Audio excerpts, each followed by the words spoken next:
Era o fim de semana perfeito, ou pelo menos parecia. Eu e meus amigos alugamos uma chácara isolada, rodeada por uma floresta densa e com vista para um lago. A ideia era simples: 3 dias de festa, churrasco e descanso longe da cidade. A chuva começou a cair logo quando chegamos, mas ninguém se importou. O som das gotas batendo no telhado só tornava o ambiente mais aconchegante. O lugar era antigo, mas charmoso. Uma casa grande de madeira com janelas altas, móveis rústicos e uma lareira que estalava suavemente. Havia uma sensação de que o tempo ali passava mais devagar. O dono, um homem calado de olhos profundos, nos entregou a chave sem muita conversa. Antes de ir embora, ele disse apenas uma coisa: tranque as portas à noite. E não olhe pelas janelas depois da meia-noite. Rimos disso. Claro, parecia uma piada para assustar turistas. O tipo de história que você conta para criar um clima sombrio. Mas quando ele foi embora, senti um arrepio que não consegui ignorar. A primeira noite foi tranquila, até que a energia caiu por volta das 11. A escuridão era quase absoluta, e as únicas luzes vinham dos relâmpagos que cortavam o céu. Pegamos velas e lanternas, rindo da situação. Sentamos em volta da lareira, compartilhando histórias de terror. Você já ouviu falar da lenda da Chácara das Sombras? Perguntou Letícia, a voz baixa e conspiradora. Não, mas aposto que você vai inventar agora. Brincou Rafael, jogando uma almofada nela. É, sério? Ela ajeitou o cabelo molhado e continuou. Dizem que essa casa foi construída sobre um cemitério antigo e que à noite as almas dos mortos vagam pelo lugar, tentando encontrar um corpo para habitar. Um trovão ecoou lá fora e todos se calaram por um segundo. Besteira, disse eu, tentando ignorar o desconforto crescente. É só uma história.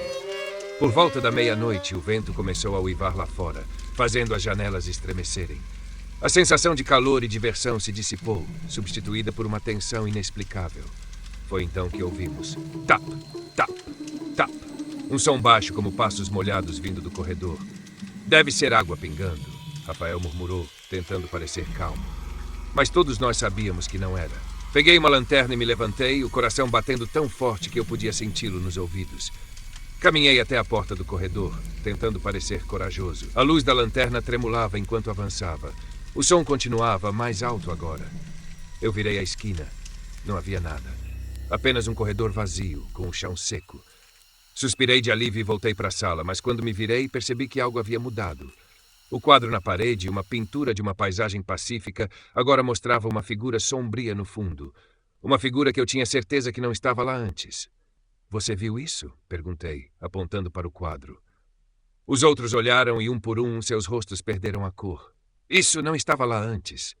Letícia sussurrou. O quadro começou a pingar. Não água, mas um líquido escuro e espesso como sangue. De repente, as janelas se abriram com um estrondo e o vento invadiu a sala, apagando as velas. A escuridão nos envolveu. No meio do breu, ouvimos o som mais terrível. Uma risada, mas não era humana. Meu nome é Daniel, tenho 29 anos, e se você está ouvindo isso, espero que nunca passe pelo que eu passei.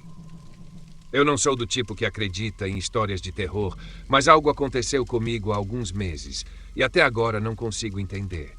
Era uma noite comum, ou pelo menos deveria ser. Eu estava voltando para casa depois de passar o fim de semana na casa dos meus pais, em uma cidade pequena no interior. A estrada era longa e deserta, cercada por plantações de milho que pareciam infinitas. O relógio marcava 23h45 e o único som no carro era o do motor e das músicas que eu tocava no rádio. A noite estava estranhamente calma, sem vento, sem o som de insetos, nada. Apenas aquele silêncio pesado que parece pressionar os ouvidos. Estava concentrado na estrada quando vi algo que me fez pisar no freio com força. No acostamento havia uma mulher parada. Não era o tipo de cena que você espera encontrar em uma estrada tão remota. Ela estava de costas, com um vestido branco que parecia flutuar, mesmo sem vento. Seu cabelo escuro caía desordenadamente sobre os ombros, e algo nela me fez sentir um frio percorrer a espinha. Minha primeira reação foi pensar que ela precisava de ajuda.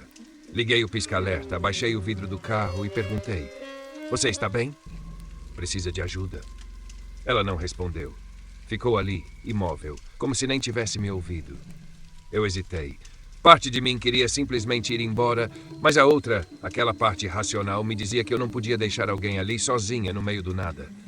Desci do carro, um pouco relutante. Senhora, está tudo bem? Perguntei novamente, agora mais próximo.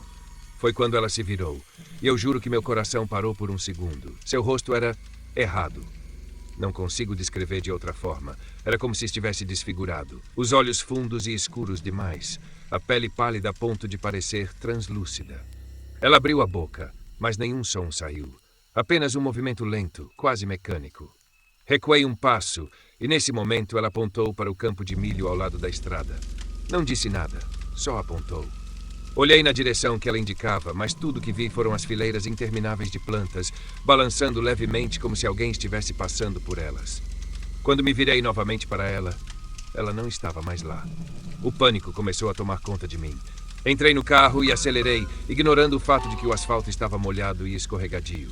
Meu único pensamento era sair dali. Mas não importa o quanto eu dirigisse, a estrada parecia não acabar. Era como se eu estivesse preso em um loop infinito. De repente, o rádio do carro ligou sozinho. Primeiro era apenas estática. Depois, uma voz baixa, sussurrada, começou a se formar entre os chiados. Não deveria ter parado. Minha respiração ficou pesada e minha visão começou a ficar turva. Tentei desligar o rádio, mas o botão não respondia. Aquela voz continuava repetindo a mesma frase, cada vez mais alta. Não deveria ter parado. Não deveria ter parado. Foi quando vi. No retrovisor, algo estava sentado no banco de trás. Era a mesma mulher. Seus olhos agora estavam fixados em mim pelo espelho, e seu sorriso era largo demais, esticando-se de uma maneira antinatural. Eu perdi o controle do carro. Ele saiu da pista, derrapando para dentro de uma vala. Tudo ficou escuro por alguns segundos. Quando recuperei a consciência, o carro estava destruído, mas eu estava milagrosamente ileso. Saí cambaleando, tentando entender o que tinha acontecido. Olhei em volta e lá estava ela, parada na beira da estrada novamente, me observando. Dessa vez eu sabia que não era uma pessoa, não era algo humano. Não lembro como consegui sair de lá, mas sei que acordei no hospital no dia seguinte, sendo informado que um caminhoneiro havia me encontrado inconsciente. Quando contei o que aconteceu, eles me olharam como se eu fosse louco. Até hoje, quando estou dirigindo à noite, evito olhar pelo retrovisor, porque toda vez que o faço, sinto que em algum momento vou ver aquele rosto de novo.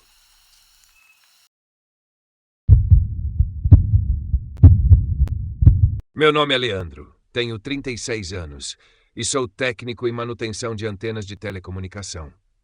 Meu trabalho me leva a lugares isolados com frequência, especialmente em áreas rurais onde as torres ficam no meio do nada.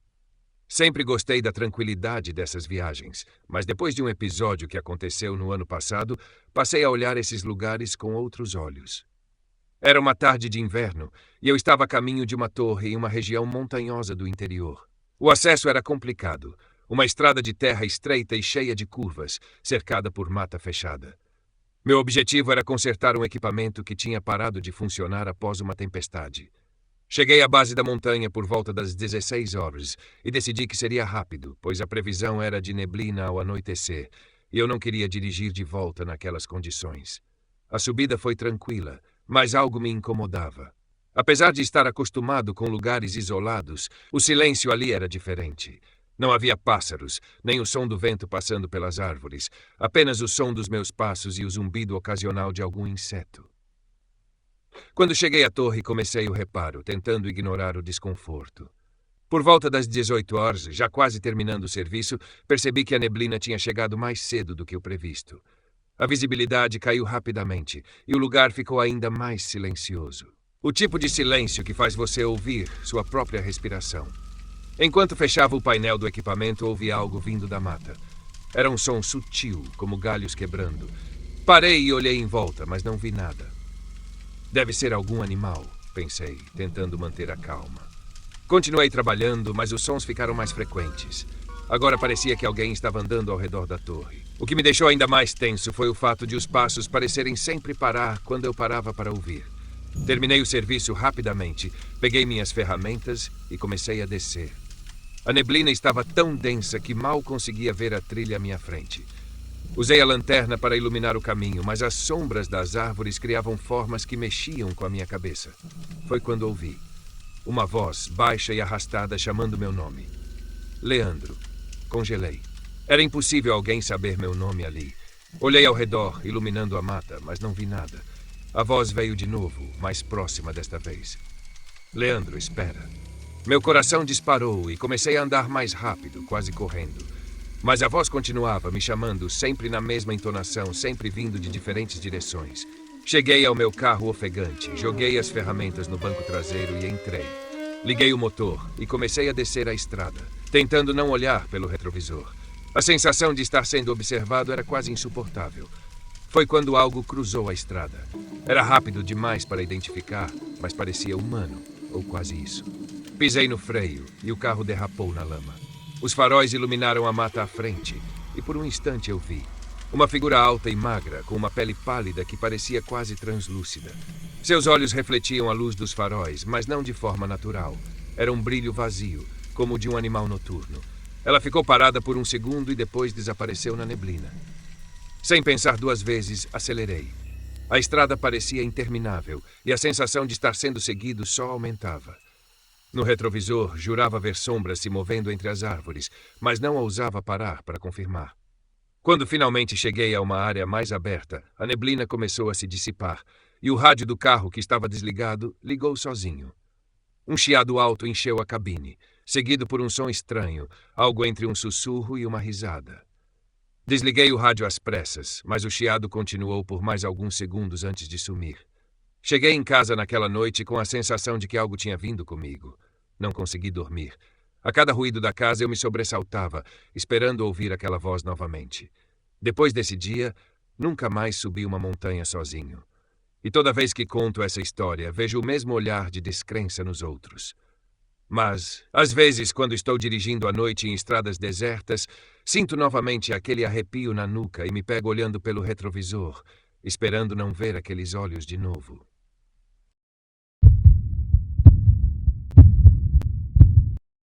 Meu nome é Carlos, tenho 27 anos, e o que vou contar agora ainda me dá arrepio só de lembrar. Sou professor de história e sempre gostei de explorar lugares antigos para buscar inspiração para minhas aulas. Mas, depois de uma experiência em uma antiga estação ferroviária abandonada, nunca mais fiz isso sozinho. Tudo começou quando decidi visitar a Estação Santa Clara, uma construção esquecida no interior do estado. Ela foi desativada nos anos 70 e, desde então, ficou à mercê do tempo e das lendas locais. Algumas pessoas diziam que a estação era assombrada por antigos trabalhadores que morreram durante sua construção. Eu sempre achei que essas histórias eram exageros, fruto da imaginação de quem não tinha mais o que fazer. Cheguei à estação no fim da tarde, armada com uma câmera e um caderno de anotações. O lugar era ainda mais impressionante do que eu imaginava. Paredes descascadas, janelas quebradas e a estrutura de ferro corroída pelo tempo. A plataforma estava tomada pelo mato e o trilho enferrujado serpenteava em direção à floresta próxima. Comecei a explorar, registrando tudo que achava interessante.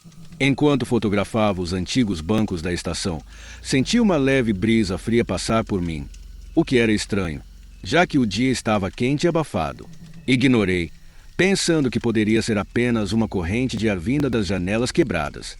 Já era quase noite quando decidi entrar no antigo prédio principal. A luz do sol começava a desaparecer, e a atmosfera ali dentro era sufocante.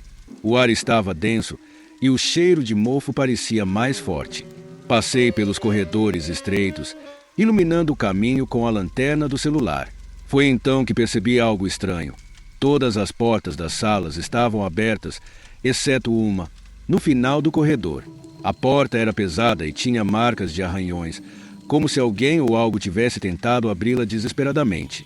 Meu instinto dizia para não me aproximar, mas a curiosidade foi maior.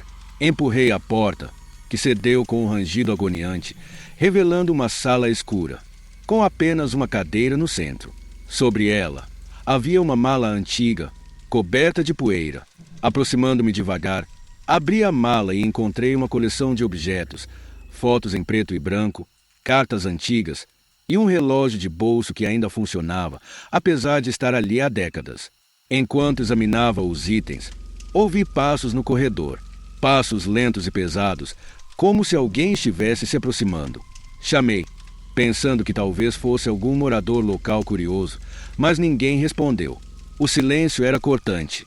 De repente, as luzes do meu celular começaram a falhar e o som dos passos parou bem na porta da sala onde eu estava. Respirei fundo e me virei, mas não havia ninguém ali. Decidi que já era hora de ir embora. Peguei minha câmera e caminhei rapidamente em direção à saída. Quando passei pela plataforma, senti como se estivesse sendo observada. Olhei para os trilhos. No reflexo da janela de um vagão abandonado, vi uma figura alta e escura parada na plataforma. Ela não tinha rosto, mas seus contornos estavam bem definidos e parecia estar me encarando. Corri para o carro sem olhar para trás. Quando finalmente entrei e bati a porta, percebi que minhas mãos tremiam tanto que mal conseguiam segurar a chave. Liguei o motor e acelerei para longe daquele lugar.